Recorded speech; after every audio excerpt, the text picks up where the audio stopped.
Hey guys, I just want to make a short video explaining how you can avoid bullet setback and avoid damage to your carry ammunition when you chamber and unchamber your rounds. So I have a very specific method of chambering and unchambering my guns, especially my carry ammunition. So I try to avoid bullet setback and damage to the rim of the casing when I chamber and unchamber them.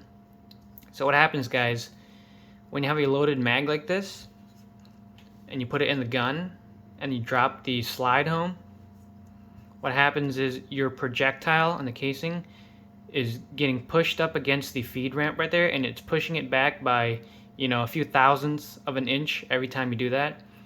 And when you rack the slide back like that and have the shell ejected or the cartridge ejected, the extractor is actually damaging the rim of the ammunition. So if you chamber and unchamber the rounds 50 times or 20 times, 30 times, or whatever it is, right?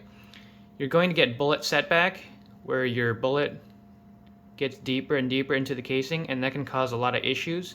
It can cause a lot of pressure spikes in your gun, and it could actually be dangerous too. So a few guns that have blown up before on the internet that you can find, a lot of them are due to bullet setback. So we want to avoid that.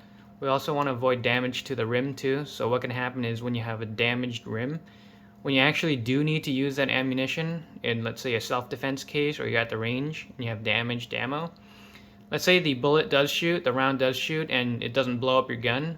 When your extractor tries to rip the round from the chamber, if you have that damaged rim, it's not going to grip it really well, and it may cause a malfunction. So let me show you how I chamber my rounds. As you can see, this is my Glock 19 carry gun with an RMR on it.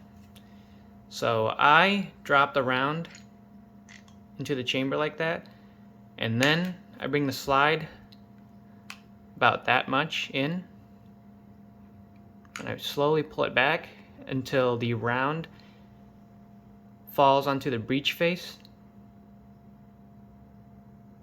and slips under the extractor. Just like that, it is chambered. Okay. So what happened was the projectile did not ride the feed ramp. It did not get pushed back into the casing, and the rim of the casing did not get damaged because it rode under the extractor claw. So that's how you can chamber your rounds without damaging it.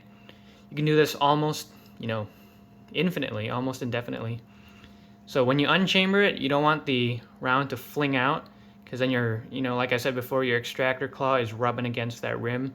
It's damaging it. What I do is pull the slide back about that much, and then push down on the round like that. And as you can see, it fell down over here. So yeah, very simple, guys. That's how I avoid damage to my carry ammunition and avoid bullet setback, avoid potential dangers, and keep my ammunition lasting very long. I know a lot of people put the magazine in, rack the slide, and they do it over and over again until they notice bullet setback. I know Tim from the Military Arms channel has said that people do that. I think he may or may not do that too. I can't remember. But yeah, so with this method, you don't have to worry about, throwing the round away, finding a new round to replace it, damaging your ammunition. So with this method, you can chamber, unchamber almost indefinitely. Now, the only wear you get from it is just like scratches. So the bullet's not being pushed back into the casing, and the rim receives like no damage at all. So there you have it, guys. Guys, if you enjoyed the video, consider subscribing, like, comment, share, and I'll see you in the next one.